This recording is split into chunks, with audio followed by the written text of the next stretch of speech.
Hi, I'm Sarah. James, can you pass me the blue blanket over there? I called out in our sunny, cheerful room that was going to be our baby's nursery. The walls were painted a calm pastel green, and there were cute animal stickers everywhere. James and I had spent weeks picking out everything from the crib to the mobiles, making sure it was all perfect. Here you go, babe, James said, handing me the soft blanket with a big smile. We were adding the final touches, feeling both nervous and excited. Do you think he'll like the stars on this blanket? I asked. He's going to love everything, James replied, smoothing the blanket over the little mattress. Can you imagine? In just a few weeks, we'll be here at 2 a.m., trying to get him back to sleep? James laughed and hugged me. As long as I'm with you, I can handle a few sleepless nights. The nursery was almost done. It was a labor of love, showing our journey into parenthood. The shelves were filled with storybooks, plush toys, and framed ultrasound pictures. It was perfect. The next day, after a doctor's appointment, I came home excited to add some new baby clothes to the dresser, but when I walked in, something felt wrong. The silence was too heavy. I dropped my bag and hurried to the nursery, my heart pounding. When I opened the door, I couldn't believe my eyes. The room was empty. Every single item we had picked out was gone: the crib, the blankets, the toys, even the pictures from the walls. It was like our dream for the future had vanished. I stood there, shocked, saying no, no, no, as I looked around at the empty room. I rushed to the living room and found a note on the coffee table. It was from Carol, James's mother. My eyes scanned the note, each word making my stomach sink. Sarah and James, I've taken the liberty of donating your nursery items to a charity. There are many people who have nothing, and I know you can easily replace these things. It's for a good cause. You'll understand one day. Love, Carol. Understand? How could I understand? I crumpled the note, my mind racing with disbelief and anger. How could she do this? How could she think it was okay? When James came home, I was pacing, still clutching the crumpled note in my hand. He froze when he saw my face. Then his eyes shifted past me to the empty nursery. What happened, Sarah? Where is everything? Your mother happened, I said, shoving the note into his hands. As he read it, I watched his confusion turn to shock, then to anger. This isn't right. She can't just decide this for us. James crumpled the note too, his jaw tightening. She had no right, none at all. We spent the rest of the evening in turmoil. Our joy was gone, replaced by the feeling that something precious had been stolen from us. The nursery, once a place of dreams, now felt cold and empty, a painful reminder of what was taken. We need to talk to her, James. This can't continue, I said, my voice steady with determination as I grabbed my phone. She needs to understand she can't just interfere like this. As the phone rang, my resolve grew stronger. This wasn't just about the baby items, it was about respect. Respect for us, for our new family, and for the choices we made. I was ready to fight for that. After 2 rings, Carol answered. Hello? Carol, we need to talk about what you did with our nursery, I said, my voice firm and direct. Oh, hello, dear. Yes, I was just about to call you. I dropped off the nursery items at the charity this morning. They were so grateful, you know. Carol, why didn't you ask us first? That was for our baby. You took everything, I said, my words sharp with hurt and disbelief. There was a pause. I did it for a good cause. Sarah, you can always buy more stuff, can't you? That's not the point, Carol, James chimed in, his voice just as firm. Those were our choices, our preparations for our child. You had no right to make that decision for us. Carol sighed on the other end, her tone dismissive. James, when you see the bigger picture, you'll understand. There are so many families who have nothing. We're blessed, and we should help where we can. I thought you'd be proud.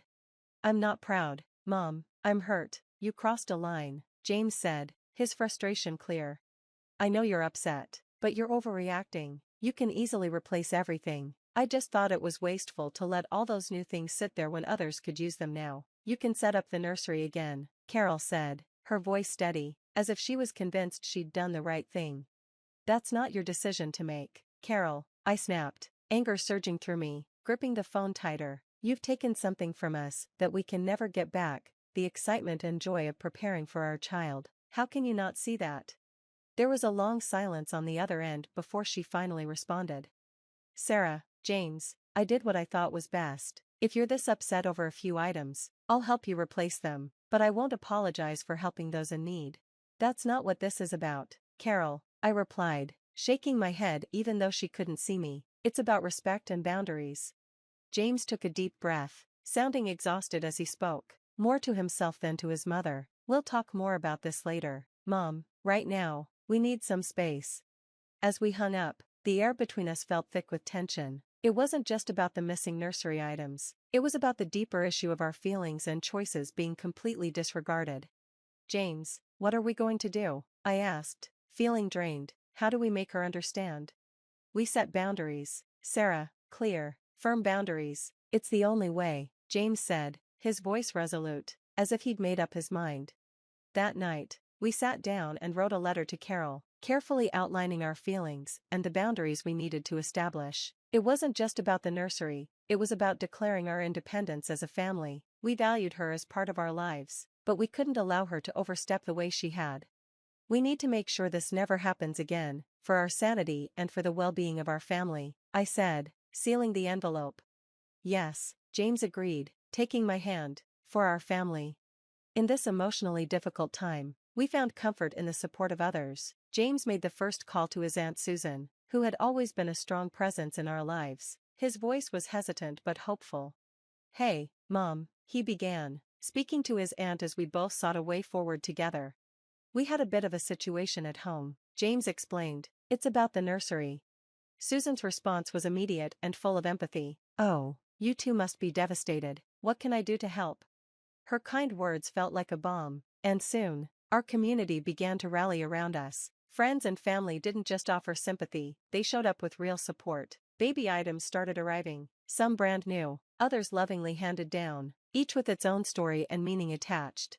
One afternoon, our neighbor Linda, whom we had barely spoken to before, arrived with a beautiful hand-knit blanket. I heard what happened, dear, she said, her eyes soft with understanding. I wanted to give you something made with love, something that can't be taken away so easily.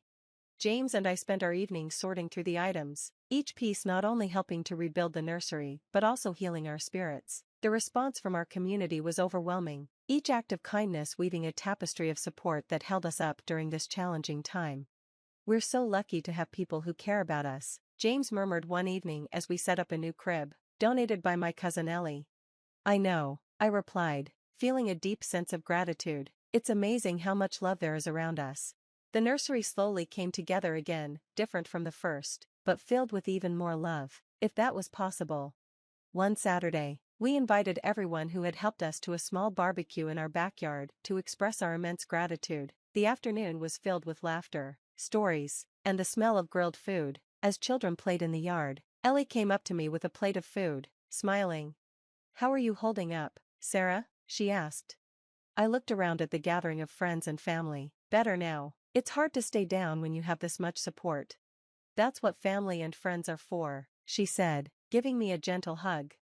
As the sun began to set, painting the sky with hues of orange and pink, James and I stood side by side, watching our loved ones. This network of support hadn't just helped us rebuild the nursery, it had strengthened our relationships with the people who cared about us. It's like we're getting a second chance, James said, squeezing my hand. Yes, I agreed, leaning into him. And this time, it's built on the strength of all these wonderful people behind us. The emotional strain from Carol's betrayal had been real, but so was the power of community. As we prepared once again for the arrival of our baby, we knew that no matter the challenges ahead, we had a circle of love and support that would always carry us through. The energy in our home had shifted. The nursery was once again filled, not just with baby essentials, but with the warmth and love of our extended family. Yet James and I both knew that to truly move forward, we needed to address the root of the issue, Carol's intrusion into our lives. One quiet evening after dinner, we sat down to talk. James and I sat down to discuss what to do next. We can't let this happen again, Sarah, he said. We need to set boundaries that Carol will understand and respect. I agreed, feeling the weight of the decision. I agree. It's about protecting our family and our peace. Together, we made a list of boundaries and the consequences if they were crossed. It was important to make sure our family's space and decisions were respected in the future. The next day, we invited Carol over, hoping to explain our new boundaries calmly. When she arrived and sat down, James started, Mom, we need to talk about what happened with the nursery and how we move forward. Carol smiled, probably thinking this was a friendly chat, but her smile faded as James continued. Sarah and I have decided to set some boundaries. We need our family space and decisions to be respected.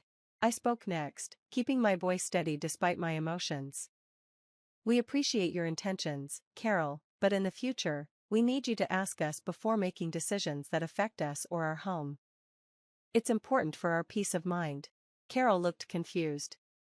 But I was just trying to help. I don't see why there need to be such strict rules between family. It's not about rules, Carol, I replied. It's about respect. Carol sighed and shook her head. I think you're overreacting.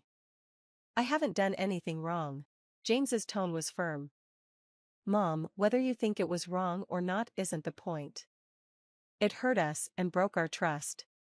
We're setting these boundaries to keep our relationship healthy. Carol seemed like she might argue, but then she just nodded. If that's what you need, I'll try to respect it, though I still think it's unnecessary. After she left, there was a tense feeling in the air, but also a sense of clarity. James and I knew where we stood, and we were united. In the weeks that followed, as we prepared for our baby's arrival, our bond grew stronger. Every decision and preparation was made with mutual respect and care. It wasn't just about setting up a home for our child anymore, it was about building a strong, united front as parents. We're doing the right thing, aren't we?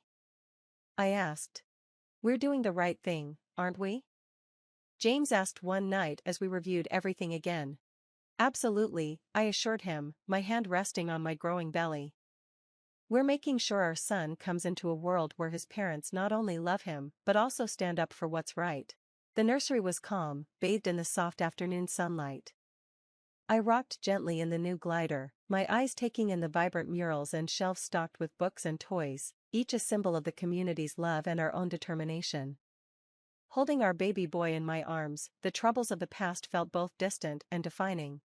James placed a gentle hand on our son's head, his face showing a mix of wonder and deep thought. Can you believe we're actually here? He whispered. I smiled, looking around the serene room.